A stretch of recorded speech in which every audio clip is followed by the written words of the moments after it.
Được ba, không được cái mặt đâu rồi đi.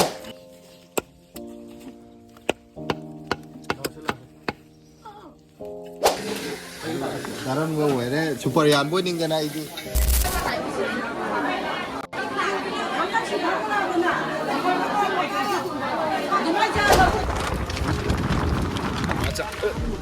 Bay ơi. Mày khờ tao tàu rồi ăn rồi. Bắt chào.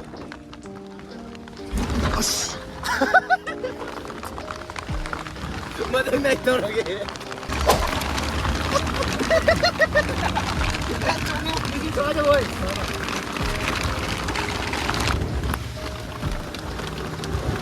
Ako giờ kan thầu thuốc vậy thầu yêu đấy nào chứ thầu ăn cái đâu đấy. Kan thầu chân như vậy cả. Petrol han chân luôn nè. Diesel natro. Petrol han chân luôn nè. As याद अब कहीं नौकरी machine से चंगे लमाल है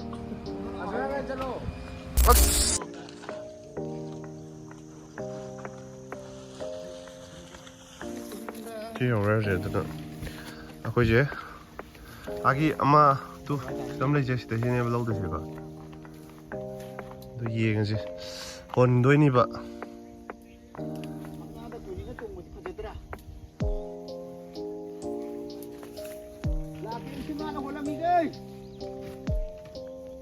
Main tàu về à, về cắt thật là cái cây này tao nó chỉ cái ATM card à sao tôi sai ATM我都没瞄你不走个细节哦，Denmark sự sinh học rất là ní ở tôi có sẽ sinh hồn và rất cái đầu này nó trả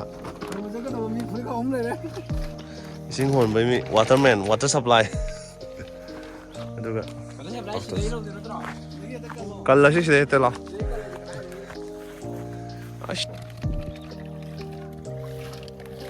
그 이제 싱 야바 오더래.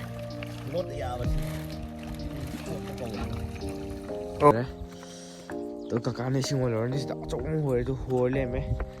이거 진짜 빼고. 이제 잘 텐데 후는 게 내가 또 말이야. 나들이. 왜 신나서? 아이, 신나서 너 원래 니는 왜 가더라? 왜 가더라?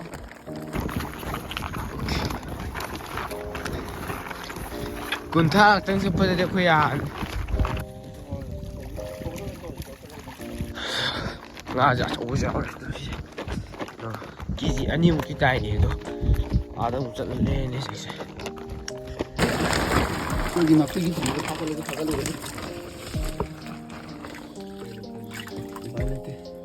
그 동료 아니 너 왜 보러 저리지 힘나 봐 있다 프레스 aku je sing da kuma chali me ko je hingna ba adu yom yom da ko je ngara ni sa chang di 그러니까 잘 또 그러면 돼요 시라지가 야 ai di woning ba hora mi sing chot pa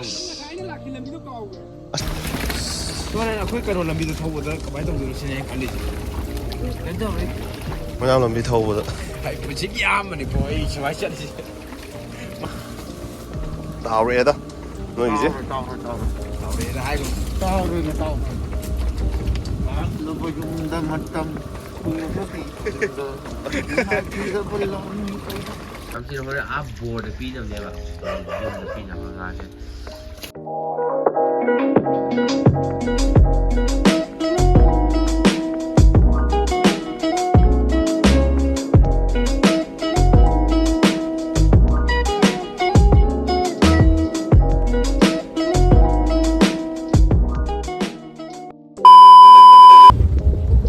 우리 한번 저거 가면 안 돼. Sẽ có chắc có Nga lắm sẽ lên nhiều. ya chali di kai di Chắc có leader này chứ nào.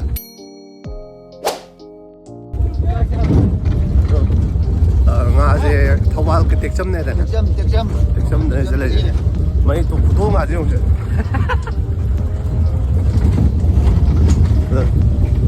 Nga con gái thôi nè bà. Con tháng này nè.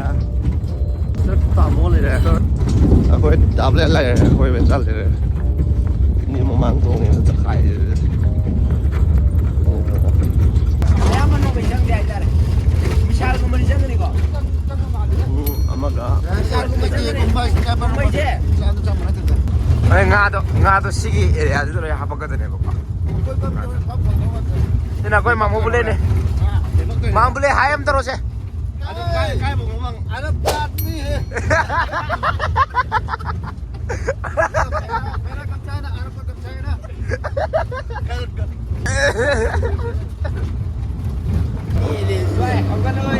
Hello guys, I'm going to Fast and Furious study like this.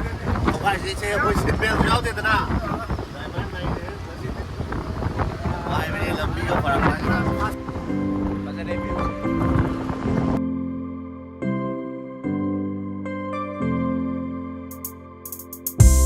Silang bisa, dua. Silang bisa harus mata bisa salam ini pak.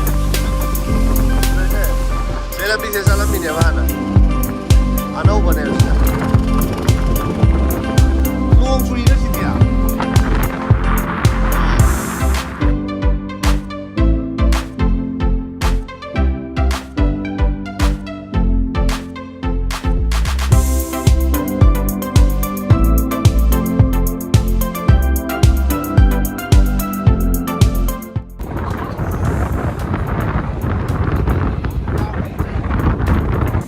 Saya tu saya bangun.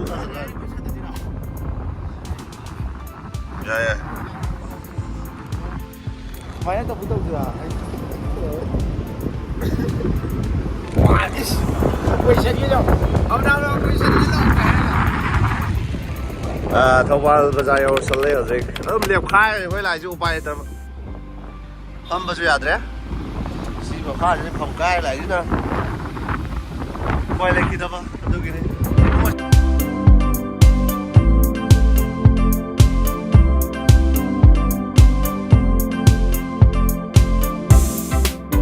Đây thì phải là thế nông xuất sắc program tàu rồi à, bây giờ chốt tàu mà lên.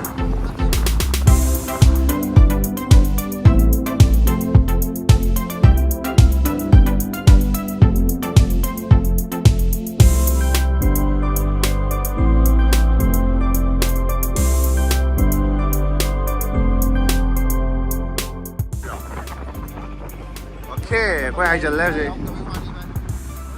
Nông bốc tin năng đế. Finally, ông đã quay gì? Xin người cháu cái lẩu hay sắc nói cái đống thế đi. Tôi khá nhiều sân bao đấy. Bây giờ sẽ dùng tới khá sao bên này đâu bố? Thì ngâm mẹ. Quay chặt cái lên mà luôn đây. Chặt cái lên mà luôn đây. Một pha thứ hai là mình dùng tới cả. 지금 너무 천천히 좀 너무 그렇지.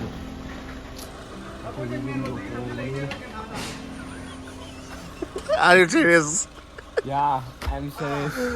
Are you most over? Chị mẹ mắm mẹ chúng ta thở ra bộ quay suốt từ ngày suốt ấy lên rồi.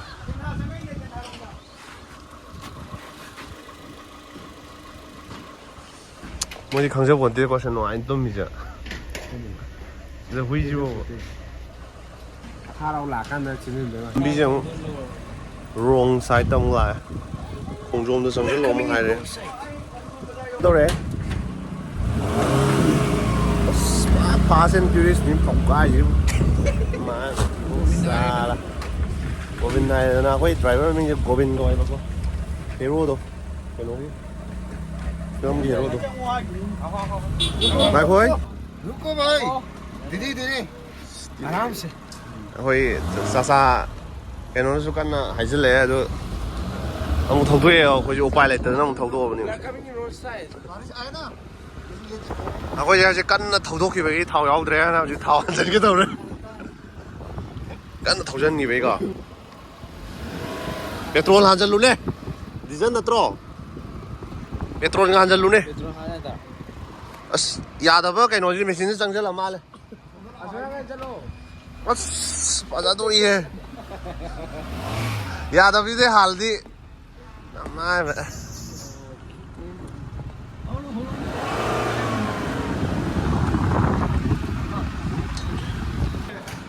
machine हम थोक बनाए उन्हें पैसा को पाएगा जो बंदर पाए भी नहीं नम्मा है मत ही बस सारा करी ꯀꯩ ꯐꯥꯎꯕꯤꯒꯦ ꯉꯁꯤ ꯆꯦꯟ ꯆꯠꯂꯣ ꯌꯥꯗꯦ ꯍꯥꯏꯕ꯭ꯔꯣ ꯈꯪꯗꯤ ꯄꯪꯊꯧꯗ ꯊꯧꯔꯦꯗ ꯑꯩ ꯒ꯭ꯌꯥꯟ ꯇꯥꯗ꯭ꯔꯦ ꯉꯥꯎꯔꯦꯗ ꯑꯁꯦꯡꯕ ꯑꯩ ꯑꯃꯨꯛꯁꯨ ꯊꯧ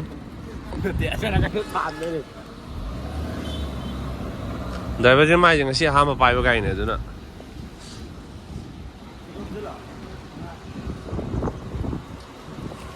나이트로 없어로 맞지? 에, 남자 항모 이보, 우리 뭐 인명 안 물고, 야상이.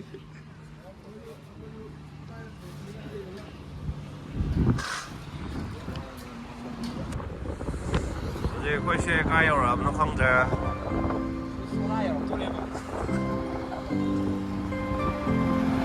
공좀 핸도 그래.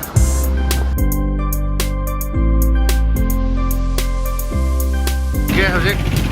Finally, teksang lambi yung Salera. Sida macay yung mga api. Kada.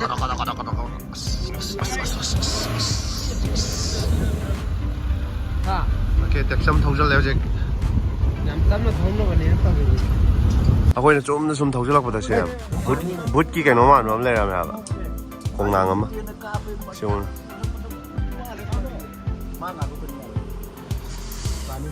필름들이 야오드네 해봐 또 의자기도네 독자이 까밤도 말해요 의자기다 너 까밤도 말해 해봐 ꯑꯁꯤꯗꯤ ꯌꯥꯔꯒ ꯃ ꯇꯥꯔꯛꯑꯗꯤ ꯀꯩꯅꯣ ꯇꯧꯔꯗꯤ ꯁꯥꯟꯅꯗꯦ ꯀꯩꯅꯣꯒ ꯃꯥꯟꯕꯅꯦ ꯆꯔꯣꯡ ꯇꯧꯔꯒ ꯑꯩꯈꯣꯏꯒꯤ ꯀꯩꯅꯣ ꯅꯝꯃꯗꯤ ꯀꯔꯤ ꯇꯧ ꯍꯥꯏꯗꯒꯤ ꯑꯁꯤꯗꯅꯦꯕ ꯅꯣꯡ ꯂꯩꯔꯤꯁꯦ ꯌꯥꯔꯦ ꯃꯨꯛ ꯐꯥꯕꯗꯤ ꯄꯨꯡ ꯇꯪꯉꯥꯏꯔꯤ ꯃꯤ ꯅꯣꯡꯗꯥꯔꯣ nung tare bisa nang sampai di apa ya arate lah arate lah ai kya andaz re ko arate ki mo mai tina kure nung su suri ya tina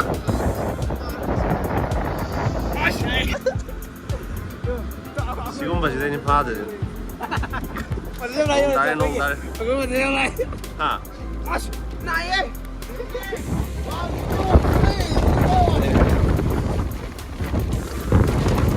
Apa pakai pak?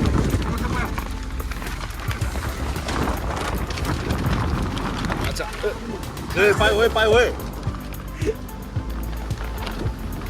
Kenapa itu pengaruh dong? Oh, betul juga pak. Salah. Ayun yung lah. We are in trouble.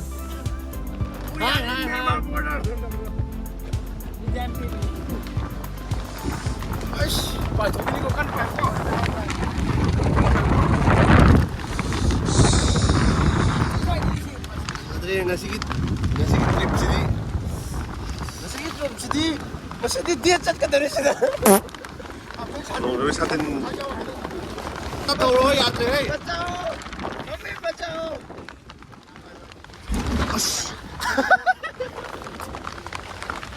Madam na ito lagi.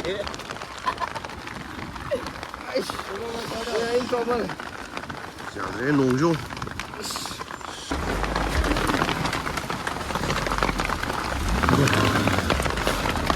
so ay pa na ba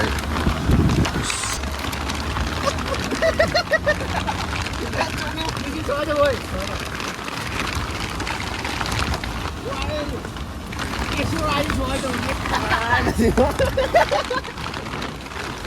Nam, akan membuat saya. Nungguin dito po. Ini merah kayak sini. 남자 미냐 봐 이거 좀 남자 미냐 야라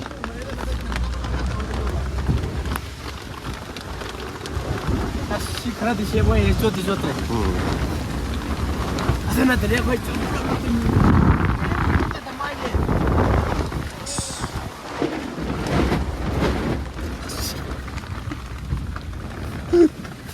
Ay, si jadi main ini. cao quá mà ꯀꯩꯅꯣꯗꯤ ꯌꯧꯁꯜꯂꯦꯕꯀꯣ ꯑꯩꯈꯣꯏꯒꯤ ꯊꯣꯡ ꯌꯧꯁꯜꯂꯦ ꯑꯗꯨꯒ farm ꯀꯩꯀꯥꯗꯤ ꯈꯔ ꯑꯗꯨꯝ ꯌꯧꯁꯜꯂꯦ ꯎꯕ ꯍꯧꯔꯛꯑꯦ farm ꯅꯠꯇ꯭ꯔꯦ ꯆꯤꯡ ꯆꯥꯎꯈꯤꯕ ꯖꯒꯥ ꯑꯣꯏꯕ ꯃꯥꯜꯂꯦꯀꯣ ꯈꯪꯉꯦ ꯁꯥꯏꯁꯤꯗꯤ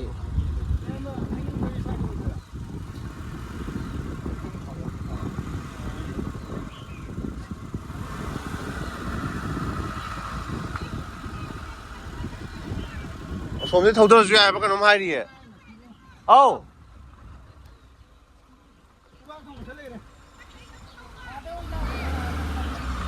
ꯑꯣꯀꯦ ꯂꯝꯕꯤ ꯁꯣꯝꯗꯩ ꯆꯪꯉꯁꯨ ꯌꯥꯏꯑꯕꯀꯣ ꯑꯗꯨꯒ ꯁꯣꯝꯗꯩ ꯆꯪꯉꯁꯨ ꯌꯥꯏ ꯍꯥꯏꯕ ꯑꯗꯨꯒꯤꯅꯤ ꯍꯧꯖꯤꯛꯁꯦ ꯍꯥꯏꯅꯩꯁꯦ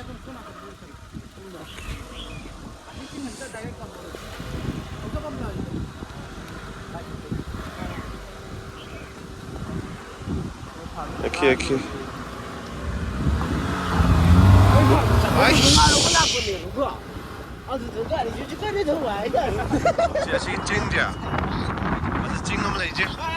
ꯑꯗꯨꯒ ꯁꯤ ꯑꯩꯈꯣꯏꯅ ꯆꯠꯂꯤꯕ ꯃꯐꯝꯁꯦ ꯇꯦꯛꯆꯝꯒꯤꯀꯣ ꯑꯗꯨ ꯁꯤꯁꯦ ꯍꯩꯅꯤꯡ ꯁꯣꯏ ꯍꯥꯏꯕ꯭ꯔꯥ ꯀꯩꯅꯣꯝ ꯍꯥꯏꯌꯦꯕꯀꯣ ꯌꯥꯔꯁꯦ ꯑꯁꯤꯒꯤꯁꯦ ꯑꯁꯤꯗ ꯊꯧꯖꯟ ꯌꯥꯏ ꯍꯥꯏꯕꯀꯣ ꯑꯗꯣ ꯊꯧꯖꯜꯂꯒ ꯑꯃꯨꯛ ꯎꯠꯂꯛꯀꯦ ꯁꯤ ꯂꯝꯕꯤꯁꯦ ꯌꯥꯗ꯭ꯔꯦꯕ ꯚꯤꯗꯤꯑꯣ ꯅꯝꯕ ꯌꯥꯗ꯭ꯔꯦꯕ ꯑꯩ ꯉꯥꯎꯔꯦꯕ ꯐꯣꯟꯁꯤꯁꯨ ꯑꯩ ꯐꯣꯟ ꯅꯠꯇꯦ ꯅꯨꯡꯊꯥꯡ ꯐꯣꯟ ꯑꯩ ꯐꯣꯟꯗ ꯏꯁꯇꯣꯔꯦꯖꯁꯨ ꯐꯨꯜ ꯑꯣꯏꯈ꯭ꯔꯦꯕꯀꯣ ꯍꯥꯏꯗꯤ ꯕ꯭ꯂꯣꯛꯇꯣ ꯅꯝꯃꯒ 이제 또 더비도 탐방이고 아들 농당 폰은요 아직 남미제도 마이 농당 폰이 까이기도 하는데 진짜 이 시기도 that's quite 터기고 하하 아저씨 여우도래 아도 역설가는 뭐 남게 보고 만악 정보게 가도 ngalo khotpadosu apage 손절라 바시면 징기든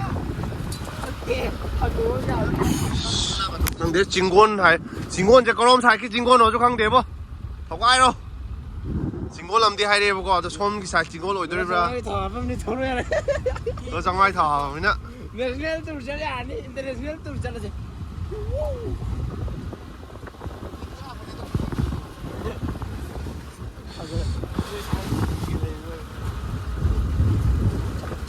네, 블락이고. 아파밤 이니 cái nồi cái tôm tao nè. Ini miền tôi bị. Nè, xe ngã phát đến đây rồi.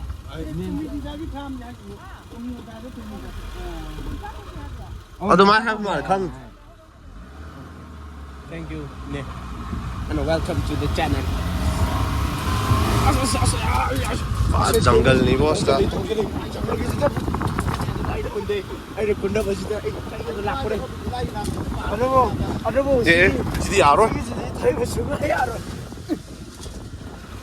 Thầy, đang cái ca rồi mình tập nó không nói mình em thầy. Sidi rồi mẹ. Mẹ có thở đâu.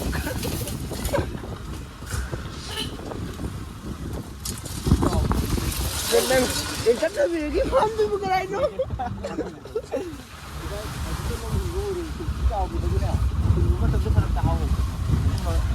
Dạ, đây vô rồi mình. Vô đi. Xin yêu cái bài chân mini mi. Cô lắm tàu nào, cô yêu gì chung mà rồi nào. Oh, mau pugen bile mana je. Cô này cứ chú cái gì à đấy ơi. Lo. Nhưng này asmit cái gì đó bài chân cái đấy. Bo. Minong mới sa samas cái minong mới sa này có chuyện nào cái này chứ. Nào cái gì cái nó đâu cái vậy nữa. xin chào cái phong độ này có. Xin chào cái gì cả cam. Chị xin chào cái nó hả? Misi đó. Quý chú không trở lẽ.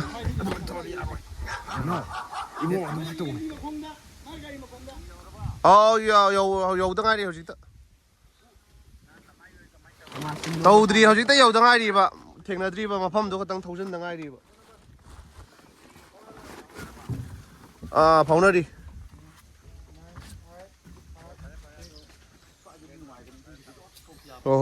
아무튼 cái nói anh miss cái em tham mình cái nói anh ngao đấy iPhone chỉ 손으로 줄래 mình 못던다 mà phong muốn làm mềm thôi chứ bộ 난달라 나나 또 민자 또 미워 힘들어 봐 민도에 진도게 시도그로 em 또 어디 아시 에이 그 민자인데 아니 해 보이는 오늘 내면 범죄 이 꿈이 꿈더러브네 이거 마포 오늘 내면 톡질이죠 ngasi기 thâu ba chi đi ba ngasi기 right chi đi ꯅꯩꯔꯦ ꯑꯉꯥꯡ ꯑꯩꯈꯣꯏꯅꯗꯤ ꯄꯥꯝꯖꯩꯗꯣ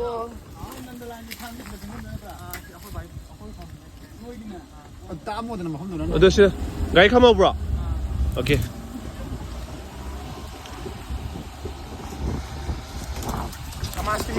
ꯁꯃꯥꯖꯀꯤ ꯃꯤꯅꯣꯛ ꯃꯩꯁꯥ ꯅꯠꯇꯦ ꯅꯃꯥꯏꯗ ꯊꯥꯔꯦ ꯑꯣ ꯁꯤ auto ꯂꯩꯁꯦ ꯁꯤ ꯆꯨꯝꯃꯦ ꯌꯦ ꯑꯁ ꯑꯧ ꯃꯥꯒꯤ ꯏꯟꯗꯤꯅ ꯂꯩꯔꯦ ꯑꯗꯨꯒ ꯅꯣꯏꯅ ꯑꯥꯒꯤ ꯏꯟꯗꯤꯗꯨ ꯃꯥꯒꯤꯅ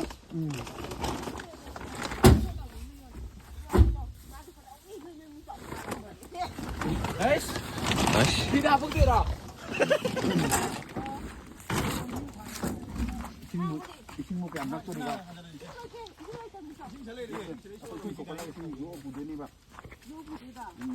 힝나 자게 들어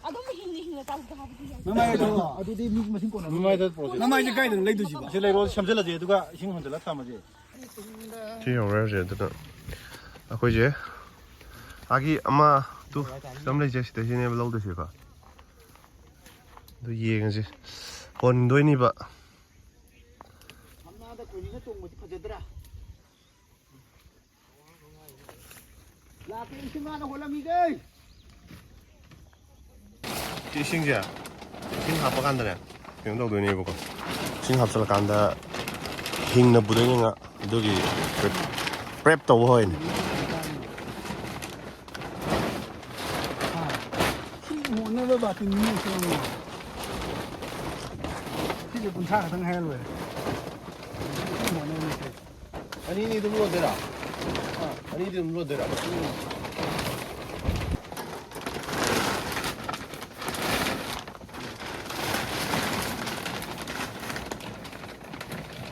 ꯅꯣꯡꯁꯨ ꯑꯃꯨꯛ ꯀꯟꯅ ꯆꯨꯁꯜꯂꯛꯑꯦ ꯇꯧꯔꯤꯁꯦ ꯃꯌꯥꯝ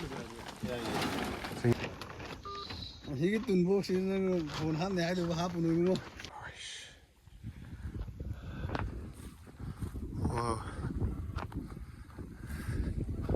ꯅꯣꯡ ꯆꯨꯁꯟꯈꯤꯕꯩꯀꯣ ꯀꯩꯅꯣꯒ ꯊꯣꯛꯊꯔꯤꯁꯤꯗꯤ ꯔꯦꯟꯕꯣ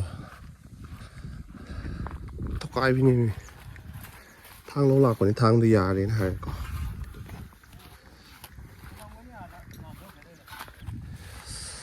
ꯅꯣꯡ ꯑꯃꯨꯛ ꯆꯨ ꯅꯨꯡꯁꯥ ꯅꯨꯡꯁꯥ ꯇꯧ ꯂꯩꯔꯦꯕꯀꯣ ꯑꯗꯨꯒꯤ ꯃꯐꯝꯁꯦ ꯐꯖꯕꯅꯦ ꯀꯥꯞꯄꯦ ꯂꯥꯞꯇꯤ ꯂꯥꯞꯄꯦ ꯑꯥꯗꯩ ꯁꯤꯅꯦꯕꯀꯣ ꯁꯤꯅ ꯁꯤꯐꯥꯎꯁꯤ ꯄꯨꯗꯣꯏꯅꯤ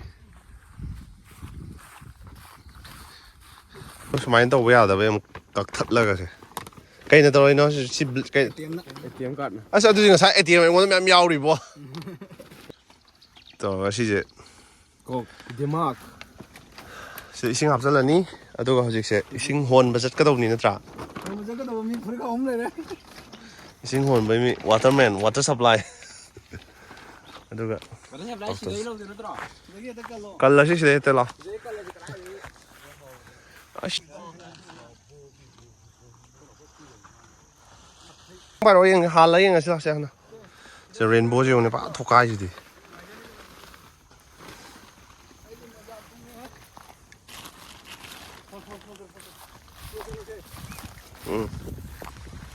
이싱지 한다니까.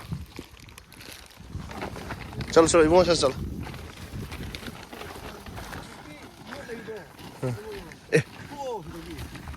ꯑꯩꯈꯣꯏꯅ ꯃꯔꯣꯝ ꯅꯣꯏ ꯆꯠꯂꯤꯗꯣ ꯑꯗꯨꯝ ꯆꯠꯂꯗꯣꯏ ꯆꯠꯃꯤꯟꯅꯗꯣꯏꯅꯦ ꯇꯧꯔꯤꯅꯤꯕꯣ. ꯃꯣꯏ ꯑꯁꯤ ꯗꯗꯥ ꯑꯃꯒ ꯀꯩꯅꯣ ꯎꯆꯤꯋꯥꯗꯩ ꯍꯥꯏꯕ꯭ꯔꯣ? ꯀꯩꯅꯣꯝꯒ ꯄꯥꯡꯈꯟꯒ ꯈꯪꯗꯦ ꯐꯥꯎꯅꯩ ꯍꯥꯏꯕ ꯀꯩꯅꯣ ꯍꯥꯏ.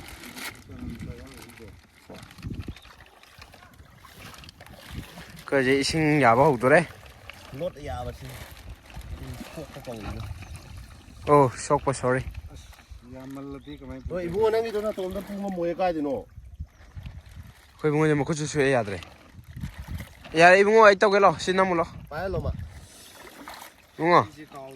ꯁꯥ 이바이 ꯇꯧꯒꯦ ꯂꯥꯎ. 너콜레 사도 해도. ꯐꯣꯇꯣ ꯍꯣꯏ ꯅꯪ ꯀꯦꯔꯛ ꯈꯥꯎꯒꯗꯤ. 시지가 반나마 몰래 돼. 아니 ngasi디. 바켓 좀 빨게 돼. 바켓 대시 굴lum지디 보스. 아이미러노 해. 다. 샤이 혼게시. 이bungo nang ngammaroi. 이바이다 홀라. ꯃꯌꯥꯝ ꯍꯧꯖꯤꯛ ꯈꯨꯠ ꯁꯣꯛꯄ ꯍꯧꯖꯤꯛꯁꯦ ꯇꯧꯗ꯭ꯔꯦꯕ ꯈꯨꯠꯁꯦ ꯑꯩꯈꯣꯏ ꯏꯕꯥꯏꯅ ꯄꯨꯈ꯭ꯔꯦ ꯑꯗꯣ ꯀꯀꯥꯅ ꯏꯁꯤꯡ ꯍꯣꯜꯂꯨꯔꯅꯤ ꯁꯤꯗ ꯑꯆꯧꯕ ꯍꯣꯏ ꯑꯗꯨ ꯍꯣꯔ ꯂꯩꯔꯝꯃꯦ ꯏꯕꯥꯏ ꯆꯠꯄ ꯍꯧꯈ꯭ꯔꯦ ꯈꯨꯠꯁꯦ ꯁꯤꯗꯀꯣ ꯁꯣꯛꯑꯝꯃꯦꯕ ꯉꯁꯥꯏꯁꯦ ꯁꯤꯡ ꯈꯥꯏꯕ ꯍꯥꯏꯇꯥꯔꯦ ꯅꯦꯅꯦꯒꯤ ꯆꯥꯛꯀꯧꯕꯅꯤꯅ ꯑꯗꯣ ꯈꯣꯡꯕꯨꯗꯤ ꯌꯥꯎꯕꯅꯦ ꯑꯗꯣ ꯀꯨꯝꯃꯔꯣꯏ ꯍꯥꯏꯗꯤ ꯁꯥꯏ ꯈꯣꯡꯅ ꯇꯥꯈꯠꯂ ꯀꯨꯝꯗꯣꯏꯕꯅꯤꯀꯣ ꯍꯥꯏꯁꯦ ꯑꯗꯨꯒ ꯌꯥꯗ꯭ꯔꯦ ꯃꯐꯝꯁꯦ ꯌꯥꯝ ꯐꯖꯩ ꯏꯪ ꯆꯤꯛꯑꯦ ꯑꯩꯁꯦ ꯂꯣꯛꯁꯨ ꯊꯨꯝꯂꯤ ꯇꯧꯕꯅꯦ ꯌꯥꯔꯝꯃꯔꯣꯏ ꯗꯥꯜꯁꯤꯒꯗꯤ ꯌꯥꯔꯝꯃꯔꯣꯏ ꯍꯧꯖꯤꯛ ꯇꯨꯝ ꯍꯧꯒꯠꯄꯒ ꯊꯣꯛꯂꯛꯑꯣꯏ ꯑꯗꯨꯒ ꯑꯅꯥꯕ ꯑꯩ ꯂꯩꯍꯧꯗ꯭ꯔꯦ ꯑꯗꯨꯒ ꯑꯅꯥꯕ ꯑꯩ ꯂꯩꯍꯧꯗ꯭ꯔꯦ ꯑꯗꯨꯒ ꯅꯥꯗꯕꯒꯤ ꯃꯣꯏꯁꯨ ꯂꯩꯍꯧꯔꯦ ꯑꯩ ꯍꯥꯟꯅꯗꯤ ꯂꯣꯛꯁꯨ ꯊꯨꯡꯉ ꯂꯩꯌꯦꯕ ꯅꯍꯥꯟ ꯅꯣꯡ ꯇꯥꯈꯤꯕ ꯍꯥ ꯏꯁꯤꯡ ꯍꯩꯖꯔꯝꯃꯣ ꯑꯗꯨꯅꯦ ꯑꯗꯨꯝ ꯍꯩꯖꯔꯝꯃꯣ ꯍꯥꯏꯖꯔꯛꯀꯦ ꯁꯤꯗꯤ ꯌꯥꯝ ꯋꯥꯠꯂꯦꯍꯦ ꯅꯥꯕ ꯁꯤꯁꯦ ꯉꯁꯥꯏ ꯑꯩ ꯏꯊꯟꯗ ꯍꯣꯜꯂꯝꯒꯦꯅ ꯑꯩꯅ ꯇꯧꯔꯝꯕꯅꯦꯕ ꯌꯥꯗ꯭ꯔꯦ ꯁꯤꯅ ꯍꯣꯜꯂꯗꯤ ꯅꯪ ꯕꯦꯔꯥ ꯀꯥꯗ꯭ꯔꯣ ꯅꯨꯡꯗꯥꯡꯗ ꯐꯨꯜ ꯄꯥꯏꯁꯜꯂꯣ ꯉꯝꯒꯗ꯭ꯔꯥ We can do it. We are men. We are not girls. We can do everything. 이거 참 놈이죠. 지금 이거 아니면 뭐라? 근데 이게 이거 안 넘어가. 지금 공강나 봐요. ꯉꯥ ꯄꯨꯝꯂꯦꯡ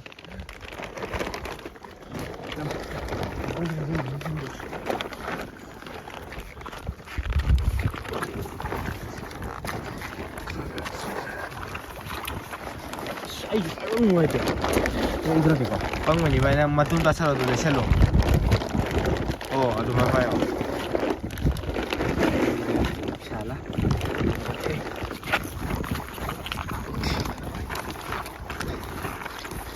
ꯀꯨꯟꯊ꯭ꯔꯥ ꯈꯛꯇꯪ ꯆꯠꯄꯗꯗꯤ ꯑꯩꯈꯣꯏ ꯌꯥꯔꯅꯤ ꯑꯩꯈꯣꯏ ꯁꯤꯕꯁꯦ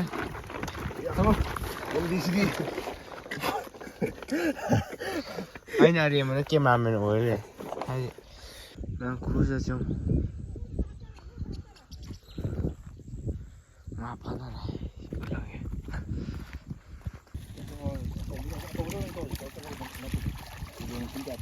That's a number. One of them number.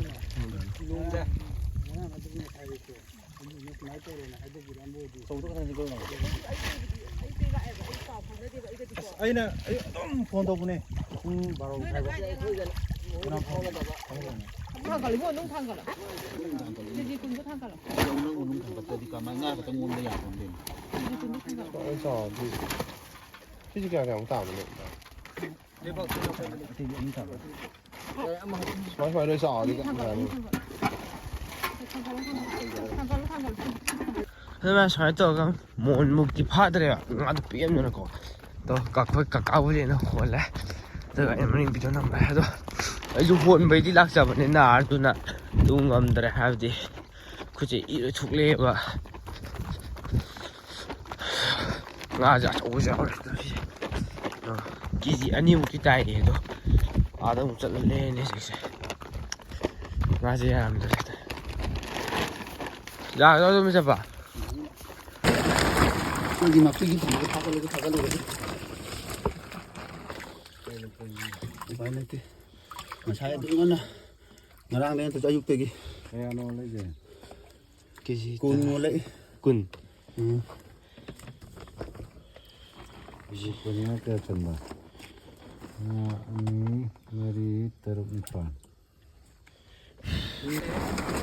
Ako yung sige na sayang 빠이로 와마 사고 하는 거 빠이로 Wala yung puro ito yung 싱크랑 이거 싱마래 시 ꯑꯩꯅ ꯍꯥꯏꯔꯦ Kapsiro kaya ka? 싱크랑 와래 리포노도 싱마래 싱캠 싱마래 ꯏꯁꯤꯡ 2ꯃꯨꯛꯇꯪ ꯍꯥꯞꯄ ꯃꯇꯝ ꯌꯥꯅꯦꯕ Hoy, lo tao doon sa lauro ꯌꯥꯗꯤ ꯌꯥꯅꯤꯗ 싱크랑 이거 지금 뭐라도 그래서 폰으로 좀 손으로 그냥 또 폰도 좀 이제 찾지 않아 Sumto ko kaya mo. Sumto. Tutong nyo. Kain daw yung puro sa lis. ꯍꯤꯡꯅꯕ ꯍꯥꯏꯇꯥꯔꯦ Fresh.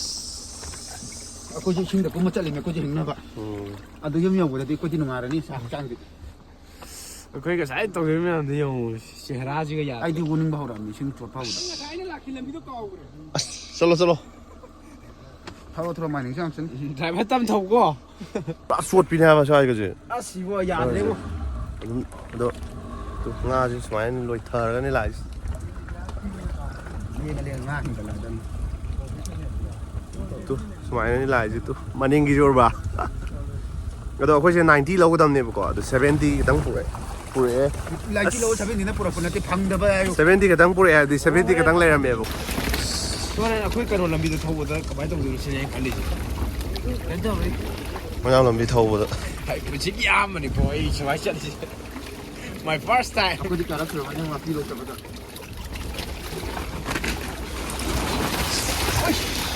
ꯕꯥꯟꯗꯒꯤꯗꯤ ꯌꯥꯏꯗꯣ ꯈꯪꯕ꯭ꯔꯥ ꯕꯥꯟꯗꯒꯤꯗꯤ ꯌꯥꯏꯗꯣ ꯈꯨꯗꯛꯇ ꯆꯠꯊꯔꯛꯑꯦ ꯑꯗꯣ ꯁꯨꯃꯥꯏꯅ ꯇꯧꯕ꯭ꯔꯣꯕ ꯁꯨꯃꯥꯏꯅ ꯄꯨꯔꯛꯏ ꯃꯉꯣꯟ ꯑꯩꯉꯥꯡꯗꯒꯤ ꯄꯨꯔꯛꯏ ꯏꯁꯤꯡꯗꯣ ꯈꯤꯇꯪ ꯍꯦꯜꯂꯛꯄꯅ ꯐꯕꯅꯤ ꯅꯣꯏꯅ ꯑꯩꯅꯗꯤ ꯍꯥꯏꯖꯕꯅꯤ ꯏꯁꯤꯡ ꯌꯥꯔꯦ ꯏꯁꯤꯡ ꯌꯥꯔꯦ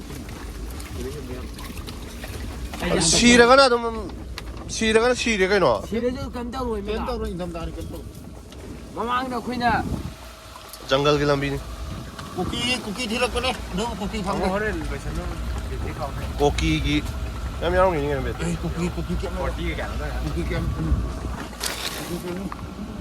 ꯀꯨꯀꯤ ꯒꯦꯝꯅꯤ ꯇꯥꯎꯔꯛꯑꯦꯗ ꯅꯣꯏꯒꯤꯁꯦ ꯇꯧꯔꯦꯅ ꯍꯥꯏꯒꯨꯝ ꯇꯥꯎꯔꯣꯏꯅꯦ ꯇꯥꯎꯔꯣꯏ ꯂꯨꯕ ꯌꯨꯝꯗ ꯃꯇꯝ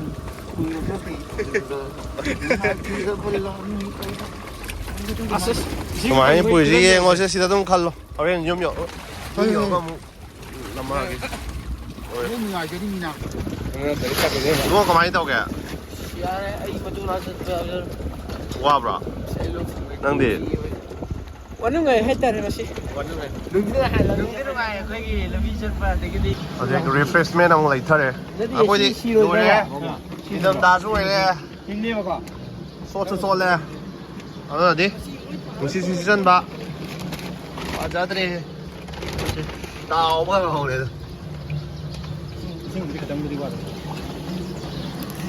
리프레시먼트 너 짜게라 싸다비다 합산노디 그게 그렇지 시작에 시에코를 짜게 What the hell is going on? Taga mo corruption daw rin ba? 자, Company ni kana. Dukanan sa company na. 윙키 스킨이 해두네 하자드레 시디야 엄마 이 형 된다 Ito sabay.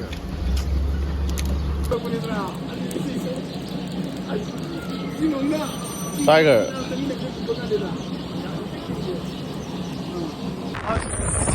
야돼 왜 잉어모이들 모이주와 예 마이크랑 것들은 다 깨졌다 이게 이 동안에 Finally masu tawre asido ge tayo hum yaurabani eh fajadre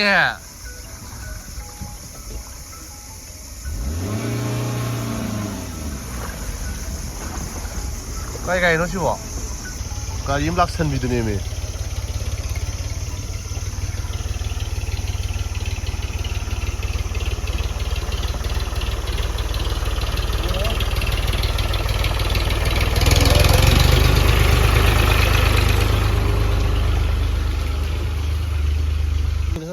ꯈꯥꯏꯗꯣꯛꯑꯕꯅꯤ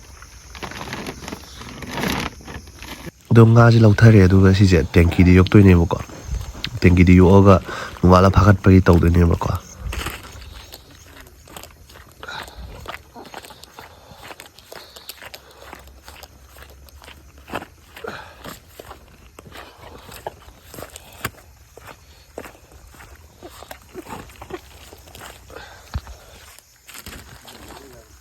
ꯑꯗꯨ ꯑꯗꯨꯝ ꯌꯥꯔꯣꯏ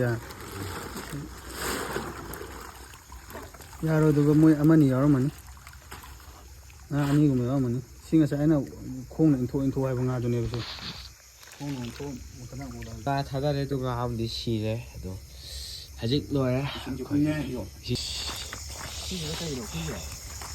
ꯑꯩꯈꯣꯏꯒꯤꯔ ꯍꯥꯏꯁꯦ ꯀꯩꯅꯣ ꯑꯩꯈꯣꯏꯒꯤ ꯍꯥꯏꯕ ꯂꯩꯇꯦ ꯃꯤꯒꯤ ꯍꯥꯏꯕ ꯂꯩꯇ꯭ꯔꯦ ꯁꯤ ꯀꯩꯒꯤꯅꯣꯕ ꯑꯥꯗ ꯃꯕꯨꯛ ꯂꯦꯟꯊꯠꯂ ꯊꯝꯗꯣꯏꯅꯦ ꯍꯌꯦꯡ ꯁꯦꯝꯅꯕ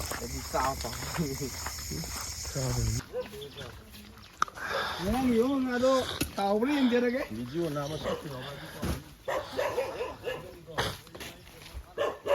ꯁꯤꯡꯒꯗꯧꯅꯦ ꯍꯥꯏꯁꯦ ꯁꯤꯁꯦ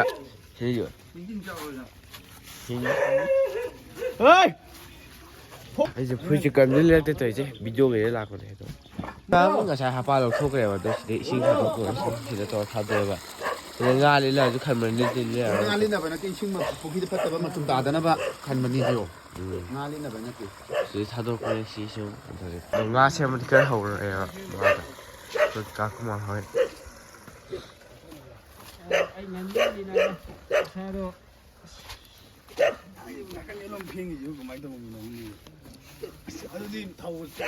ꯑꯗꯨꯒ ꯁꯤ ꯉꯥꯁꯤꯅ ꯇꯣꯉꯥꯟꯅꯀꯣ ꯑꯩꯈꯣꯏꯅ ꯄꯨꯔꯛꯄ ꯅꯠꯇꯕꯤꯗ ꯁꯤꯅ 20 kg ꯑꯃꯅꯦꯕꯀꯣ ꯁꯤ ꯉꯔꯥꯡ ꯁꯦꯝ ꯂꯣꯏꯕ ꯉꯥꯅꯦ ꯃꯧ ꯃꯨꯠꯁꯤ ꯂꯣꯏꯔꯒ ꯁꯦꯝꯕꯗꯤ ꯂꯣꯏꯗ꯭ꯔꯤ ꯃꯀꯨ ꯈꯣꯛꯇ꯭ꯔꯤ ꯍꯥꯏꯌꯨꯅꯦ ꯃꯀꯨ ꯈꯣꯛꯇ꯭ꯔꯤ ꯑꯗꯨꯅ ꯍꯥꯏꯁꯦ ꯃꯇꯤ ꯂꯧꯊꯣꯛꯄ ꯍꯥꯏꯁꯦ ꯂꯧꯊꯣꯛꯄ ꯍꯥꯏꯌꯣ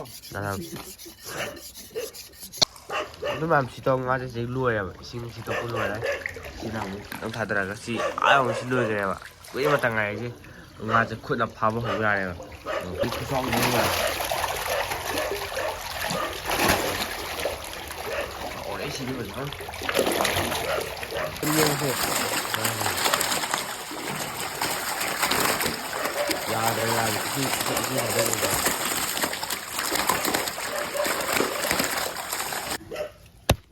ꯉꯥ ꯐꯨꯟꯕ ꯍꯧꯔꯒꯦ ꯍꯧꯖꯤꯛꯁꯦ ꯍꯥꯞꯆꯤꯜꯂꯒ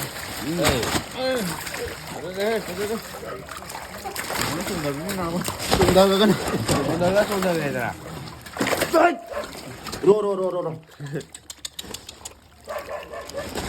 ꯑꯥꯗꯩ ꯆꯣꯡꯁꯤ ꯀꯥꯎꯕꯅꯤꯅ ꯉꯁꯥꯏ ꯑꯍꯥꯟꯕ ꯄꯣꯛꯄ ꯑꯗꯣꯝꯗ ꯐꯥꯎꯁꯦ ꯑꯍꯥꯟꯕ ꯄꯣꯛꯄꯗꯣ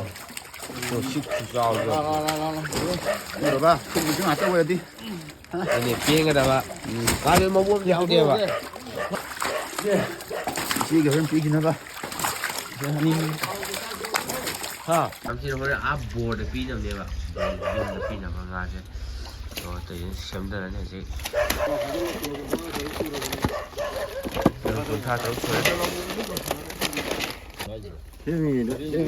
ꯏꯕꯣꯕꯤꯅ ꯀꯛꯄꯁꯨ ꯌꯥꯗ꯭ꯔꯦꯕ ꯑꯗꯨꯗꯨꯒꯤꯅꯤꯗ ꯉꯥꯁꯦ ꯃꯁꯣꯡꯗꯣ ꯑꯗꯨꯒꯤꯅꯤ ꯑꯗꯨ ꯊꯝꯃꯨꯅꯦ ꯍꯧꯖꯤꯛ ꯉꯥ ꯁꯦꯝꯕ ꯂꯣꯏꯁꯤꯜꯂꯛꯀꯗꯧꯔꯦ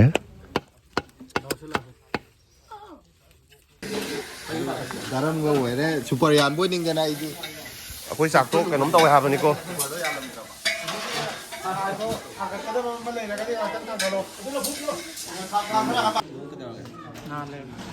ꯊꯨꯝ ꯊꯥꯕ ꯍꯧꯔꯦ ꯑꯗꯣ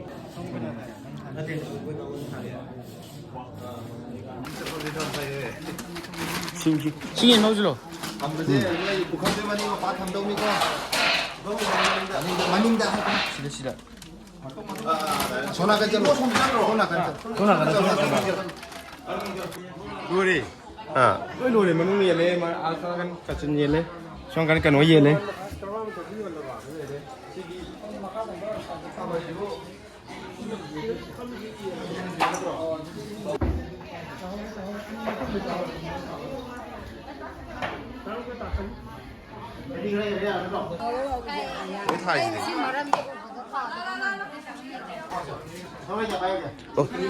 ꯁꯤꯁꯦ ꯑꯋꯥꯠ ꯑꯄꯥ ꯌꯦꯡꯅꯕ꯭ꯔꯣ ꯀꯩ ꯁꯤꯁꯦ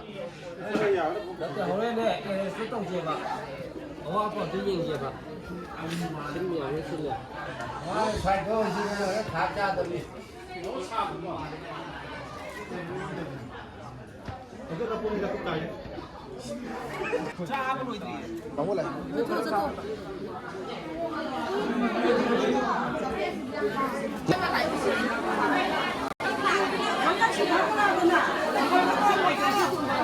们家那不看你的，看见那旁头。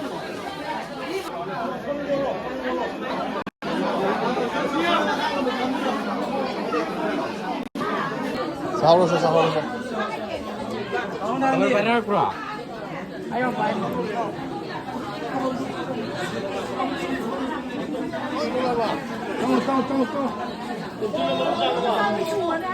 어?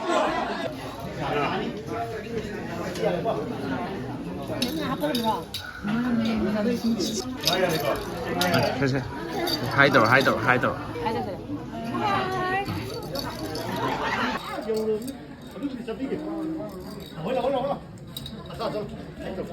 지금까지 정말 동리네 봐.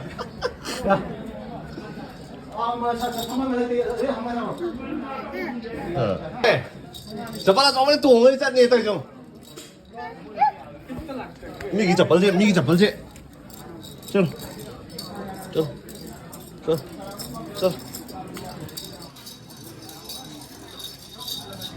야래.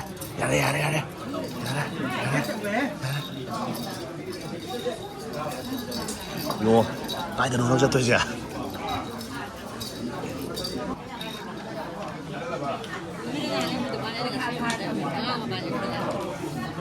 엄마 이제 강야.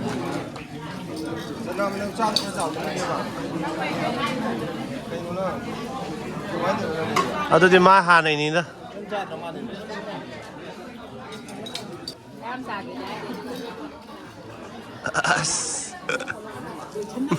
好bra. 아 잘해 비로. 비로. 다섯 나온가? 굿. 뿌리고나. Ses, ¿qué salaga? ¿Cómo vuelve que salaga? ¿Buena salaga? एकदम सकास सिंगना भी कहता हो जिते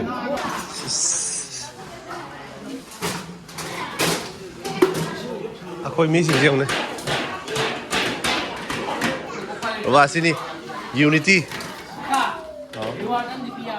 아니 나는 안 되지. 너희 명기니까 나 호렌 동가이 도봐 잘라 하이 쉬쉬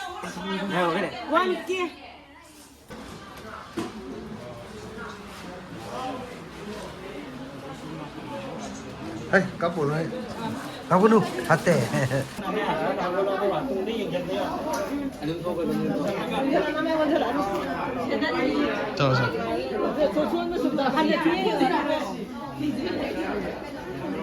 자자 손다.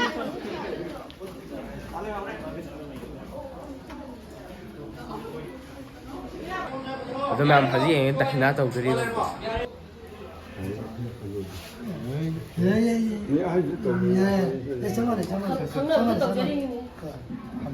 시징 시바왜 시장 시다리 막불라 하자라면 시다더라 시 뭐라 시도원이 시리 맞당 가당 당기비 아니나 또 담는다도 시도원이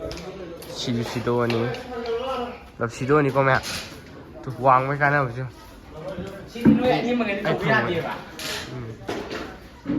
왜 제일 그래 와와